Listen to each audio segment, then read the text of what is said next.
My name is Ashley Hopkins-Benton. I'm a senior historian and curator of social history at the New York State Museum. And today we're going to be looking at the Tuck High Company store.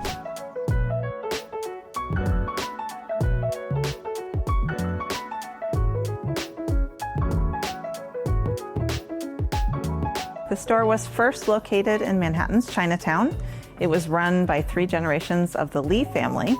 They first opened in 1879, and in 1929 they moved to this location at 24 Mott Street, where it operated until 1980. The primary function of Tuck High Company and other stores like this in Chinatown was to sell Chinese products. There were a lot of people living and working in Chinatown who missed products from home, from China. So all of these products that they were familiar with were imported and sold to the primarily men who were working in Chinatown. So rather than going to a doctor, you might come to a store like Tuck High and see the herbalist. If you had a headache or a stomach ache, he would prescribe you with herbs that would help make you better. And one of my favorite details in the exhibition is the fact that our herbalist is based on a man named Robert Wong, who used to visit the Tuck High store with his family. And when he found out that the store was coming here to the New York State Museum, he offered himself up as a model. So it's based on a real person who had some ties to Tuck High. Finally, over here, just right next to the cash register near the front door, we have the mail pouch.